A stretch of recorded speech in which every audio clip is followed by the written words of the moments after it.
lokhu yazi ukuthi khona the way to put it singathi thina ikugqilana kwezehlakalo is very an unusual occurrence ngendlela ukuthi khona siyabe sibona sithi thina i-total eclipse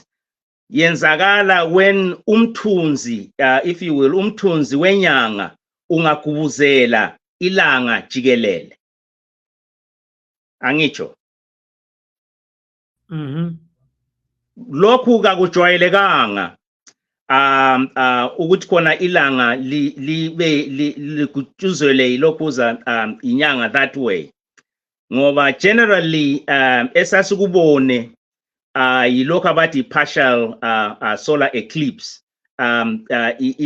ilanga livala nje inyanga kancinyane and like lapha esikhona lokuzene estates lapha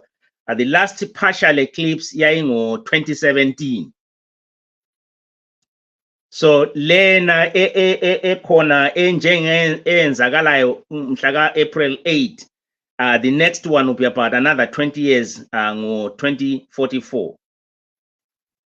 so laba bafuna ukuyibona kubabe kufanele ukuthi khona babe seduzane le path yayo ombe singathi ngumgwaqo wayo ozaqalisa wedlule kubo Mexico lapha estate usiya ngapi khona le elokhuzeni eCanada so laba abekhangele ababefuna ukuthi babone sibili kuhle kufanele babe semgwaqweni wayo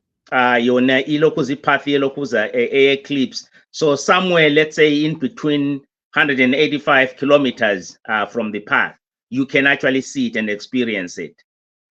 and like I said ukuthi khona as a full eclipse izabe iyalasta khonapho kubo 4 minutes and a few seconds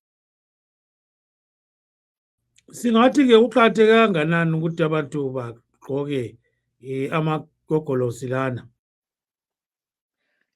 kuqakathekile kakhulu ukuthi abantu bazivikele amehlo wabo ngoba ngawusoze ukhangele ieclipse uvele ungala protection amehlo akho angalimala kakhulu sibili angathi vele alimale akuvela kakula muntu ongakuncedisa ngawo ukuthi uphilise so kuqakathekile kakhulu ukuthi udinge ama special amagogolosi nalawo ukuthi khona akuvalele amehlo akho hayi khona la ayilokhuza ukuthi khona like even using a camera you cannot do that ngoba kakula protection ukuthi khona ukhangele ngamehlo angazange avaleyo